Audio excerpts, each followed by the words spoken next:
तो इसी के अंदर आपके जो इम्पॉर्टेंट पॉइंट्स हैं वो ये हैं कि आपसे क्वेश्चन पूछा जा सकता है कि इन्वेस्टमेंट क्या होता है और आप क्यों इन्वेस्ट करना चाहते हैं। मान लीजिए 3 मार्क्स का क्वेश्चन आ गया, तो इसमें आप इन्वेस्टमेंट के बारे में बताओगे कि इन्वेस्टमेंट क्या होती है और आप क्यों उसे इन्वेस्ट करें।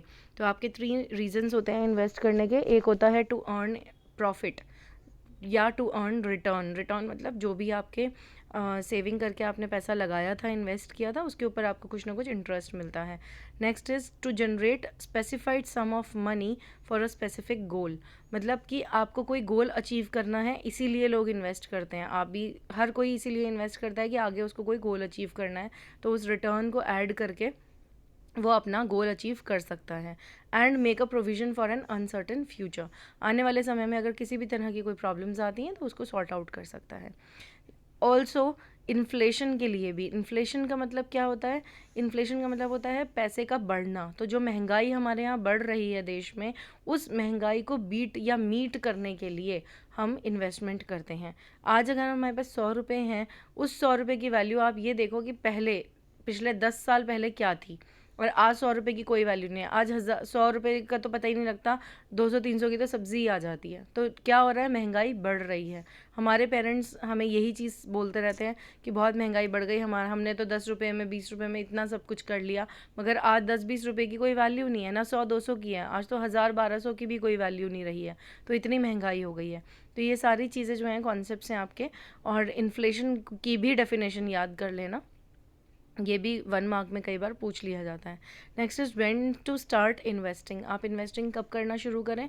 तो 3 इसके भी पॉइंट्स हैं। सबसे जल्दी से जल्दी करें, ताकि जितनी जल्दी करेंगे उतना इंटरेस्ट आपको मिलेगा। रेगुलरली करें, बार बार इन्वेस्ट करते रहें। ऐसा ना हो कि एक बार इन्वेस्ट किया, पैसा निकाल लिया और छोड़ दिया। जब तक आप रेगुलर नहीं करोगे तब तक आपको इंटरेस्ट नहीं मिलेगा उसमें एडिशनल। एंड इन्वेस्ट करें लंबे समय के लिए। लंबे समय का मतलब है एटलीस्ट 1 ईयर से ज़्यादा के लिए। दो यहाँ पे टर्म्स हैं, short term and long term. तो शॉर्ट टर्म का मतलब है कि आपने इन्वेस्ट किया है कम समय के लिए, यानी 1 साल से कम के लिए अगर आप पैसा लगाते हो उसको शॉर्ट टर्म बोलेंगे, और 1 साल से ज़्यादा के लिए अगर आप पैसा लगाते हो उसको लॉन्ग टर्म बोलेंगे। तो वो कह रहे हैं आप लंबे समय के लिए इन्वेस्ट करो, लंबे समय के लिए करोगे तभी आपको इन्वेस्ट करने का फ़ायदा होगा। ठीक है, अब किन किन चीज़ों का आपको ध्यान रखना चाहिए?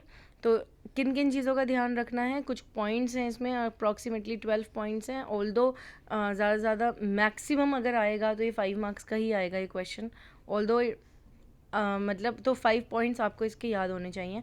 तो इसमें क्या है, आपको रिटन होना चाहिए। रिटन में दिया हुआ इन्वेस्टमेंट्स आपने जहाँ भी करी हो, आप उस डॉक्यूमेंट्स को समझें, अंडरस्टैंड करें, उसकी लीगैलिटी को समझें कि लीगल पॉइंट्स होने चाहिए, क्या कॉस्ट है, उसके क्या बेनिफिट्स आपको होंगे, रिस्क और रिटर्न प्रोफाइल चेक करना, लिक्विडिटी देखना कि कितना इजीली वो आपकी इन्वेस्टमेंट जो है वो कैश में कन्वर्टेबल है, लाइक गोल्ड वगैरह जो होता है, या आपने हाउस प्रॉपर्टी में इन्वेस्ट किया होता है, उसको चेक करना। फिर आपके जो गोल्स आपने सोचे हैं, क्या वो उस गोल्स को अचीव कर पाएगी इन्वेस्टमेंट, ये देखना। 2-3 इन्वेस्टमेंट्स की अपॉर्चुनिटीज़ आपके पास हैं, तो आप उसमें से चूज़ करना कि भाई, कंपेयर करना, एंड देन फाइनली चूज़ भी करना कि वो इन्वेस्टमेंट आपको करनी है या नहीं करनी है। आप जब भी डील करें किसी ऑथराइज्ड इंटरमीडियरी के थ्रू ही डील करें। ऑथराइज्ड मतलब जो सेबी ने बता रखा है कि यहाँ इससे इन्वेस्ट करना है, उसी के थ्रू आप इन्वेस्ट करें। Next is interest. क्या होता है? ब्याज। Of course we all no.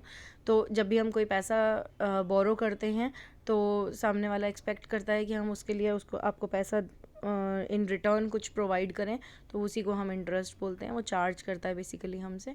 Interest 2 तरह के होते हैं, एक सिंपल इंटरेस्ट होता है, एक कंपाउंड इंटरेस्ट होता है। अब इंटरेस्ट के कुछ फैक्टर्स पूछ रहा है कि इंटरेस्ट रेट्स पे क्या फैक्टर्स हैं जो इफ़ेक्ट करते हैं। तो आपका है एक demand for money, and demand for money मतलब मार्केट में किस तरह की डिमांड है पैसे की, उसके हिसाब से इंटरेस्ट रेट डिफ़ाइन किया जाता है। लेवल ऑफ गवर्नमेंट बोरोइंग्स का चेक करना कि भाई किस तरह से गवर्नमेंट ने बोरो कर रखा है, तो उसके ऊपर भी डिपेंड करता है interest rate. Supply of money, market में सप्लाई कैसी है मनी की। इन्फ्लेशन रेट, महंगाई का क्या रेट चल रहा है। एंड अगर कोई ऐसा कोई इंटरेस्ट रेट जो आरबीआई डिसाइड करती है, जैसे बैंक्स वगैरह के लिए जो इंटरेस्ट रेट डिसाइड करती है वो जनरली आरबीआई एक गाइडलाइन कर देती है इशू, कि इतना ब्याज आपको मिलेगा। तो ये सारे पॉइंट्स हैं इसमें। ये इंपॉर्टेंट है, फैक्टर्स वाला पॉइंट जो है ये 2 या 3 मार्क्स में पूछ लिया जाता है, या अगर मल्टीपल चॉइस आएगा तो उसमें भी पूछ लिया जाता है। नेक्स्ट इज़ वेरियस ऑप्शंस जो अवेलेबल हैं फॉर इन्वेस्टमेंट, आप कहाँ कहाँ इन्वेस्ट कर सकते हो। तो फिजिकल एसेट्स में या फाइनेंशियल एसेट्स में आप इन्वेस्ट कर सकते हो। फिजिकल एसेट्स का मतलब होता है जो रियल एस्टेट, मतलब प्रॉपर्टी में करना, जो इसको आप टच एंड फील कर सकते हैं बेसिकली, वो फिजिकल है। इसको आप टेंजिबल भी कह सकते हो, गोल्ड, ज्वेलरी, कमोडिटीज़ एक्सेट्रा, ये सब है। एंड फाइनेंशियल एसेट्स कौन से होते हैं, जिनको आप टच एंड फील नहीं कर सकते, बेसिकली ये सिर्फ एग्जिस्ट करते हैं बट ये दिखते नहीं हैं आपको। जैसे कि हम सिक्योरिटीज़ मार्केट की बात करते हैं, जो हम पैसा बैंक में जमा करते हैं या एफडी करते हैं या कोई छोटी छोटी सी इन्वेस्टमेंट्स करते हैं पोस्ट ऑफिस में, पेंशन फंड आता है, पीपीएफ आता है, ये सारे जो भी सिक्योरिटीज़ मार्केट्स के भी इंस्ट्रूमेंट्स हैं लाइक शेयर, बॉन्ड, डिबेंचर, ये सब हमें दिखते नहीं, हम इनको टच नहीं कर सकते हैं, बट हम ये एग्जिस्ट करते हैं। इनको हम नॉन टेंजिबल भी कह सकते हैं, ठीक है। देन वी हैव 1 मार्क में आ सकते हैं क्वेश्चन, फाइनेंशियल एसेट्स क्या होते हैं या फिजिकल एसेट्स क्या होते हैं।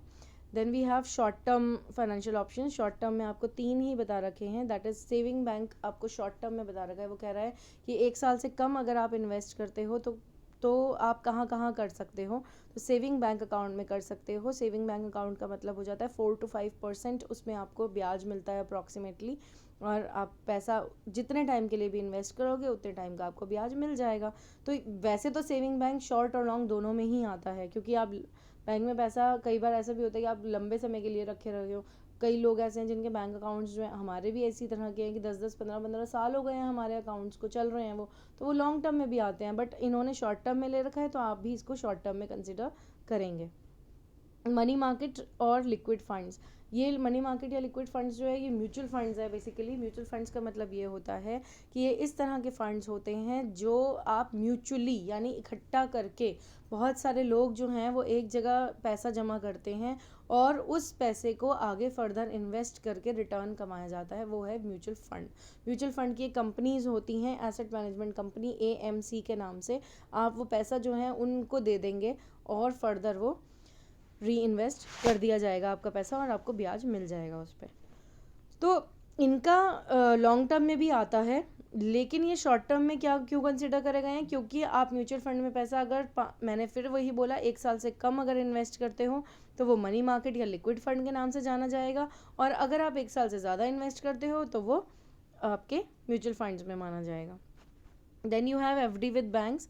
एफडी विद बैंक्स का क्या मतलब होता है कि आप एफडी करवा लेते हो, एक पैसा जो है आपका फिक्स करवा दिया जाता है बैंक के अंदर, कि मान लो 1 लाख रुपए है तो वो 1 लाख रुपए अब 4 साल बाद, 5 साल बाद, 10 साल बाद ही निकलेगा।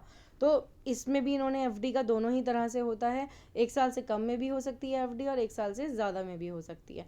1 साल से कम में एफडी होगी तो वो शॉर्ट टर्म में आ जाएगी, 1 साल से ज़्यादा की एफडी होगी तो वो लॉन्ग टर्म में आ जाएगी। इनमें आपको जो है एफडी का टाइम पता होना चाहिए कि मिनिमम 30 डेज़ की हो सकती है, 6 to 12 मंथ्स की भी हो सकती है, लो रिस्क रहता है, और इसी तरह के इसमें रिटर्न्स प्रोवाइड करे जाते हैं। Then you have long term financial option. Long term में आपका पोस्ट ऑफिस का आता है ऑप्शन।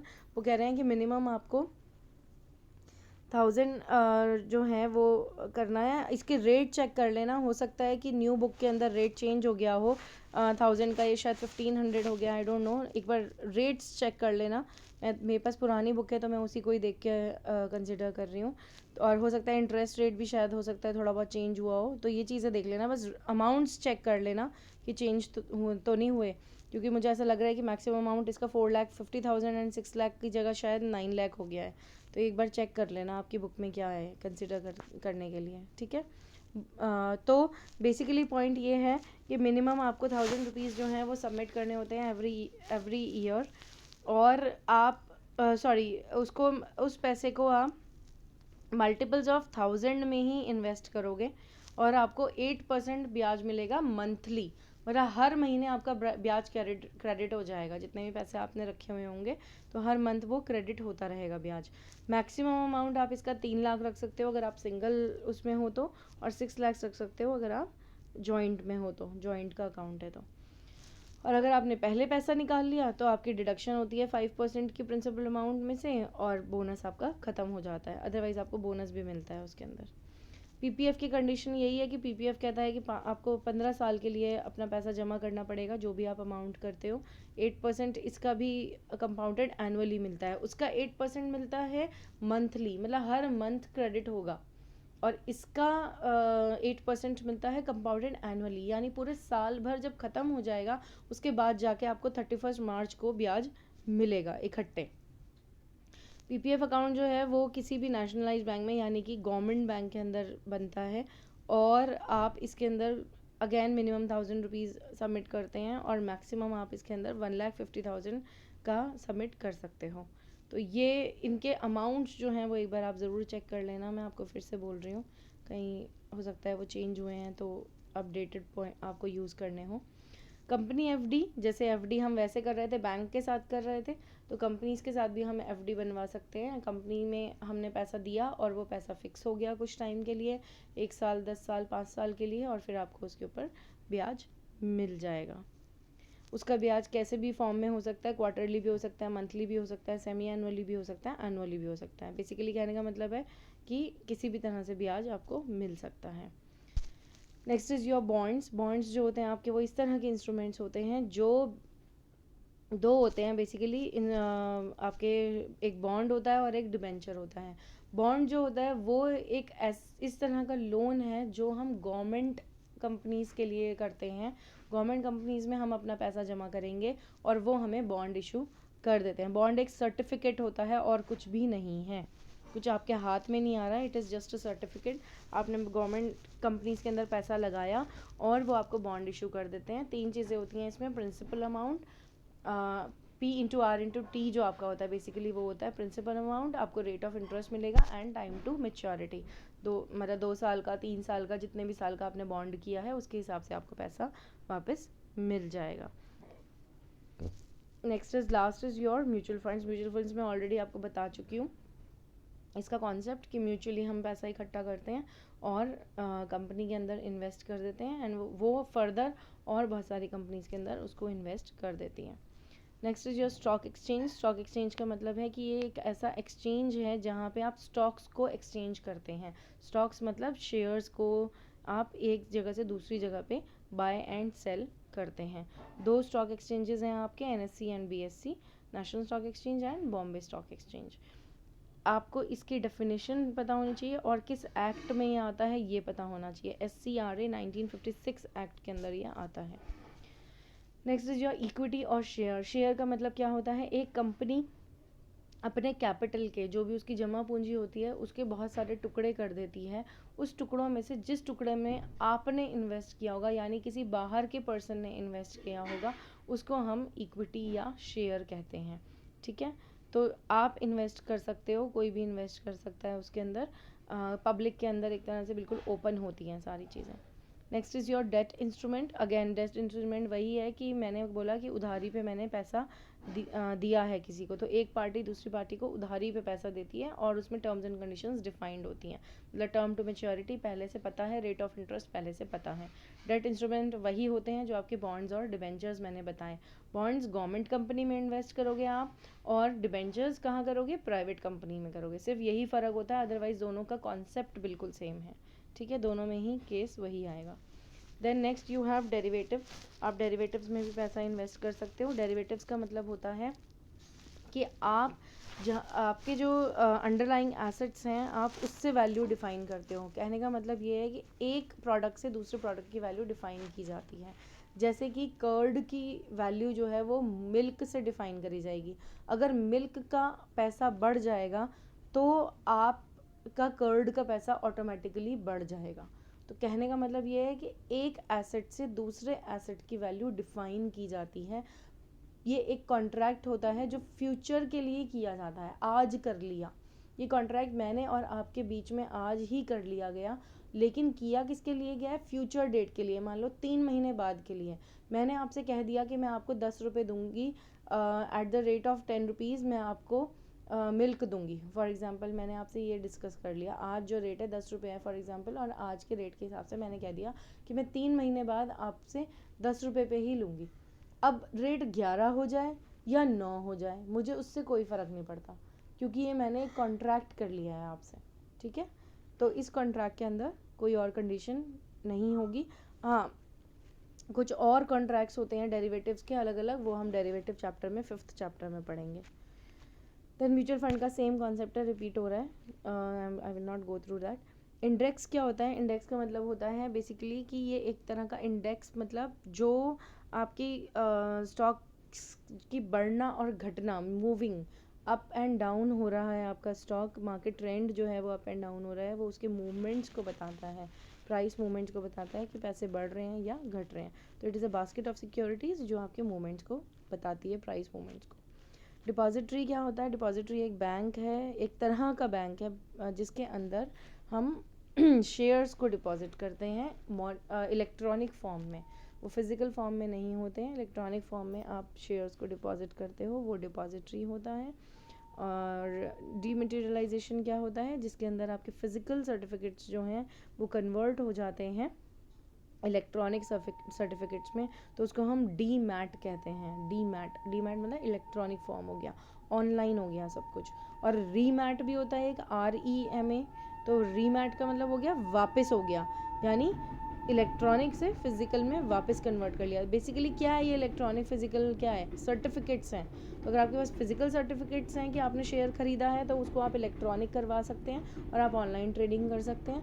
अगर आपको ऑनलाइन ट्रेडिंग नहीं करनी है, आपको फिजिकली ही वो सर्टिफिकेट रखना है, तो आप उसको रीमैट यानी दोबारा से भी करवा सकते हैं। ठीक है।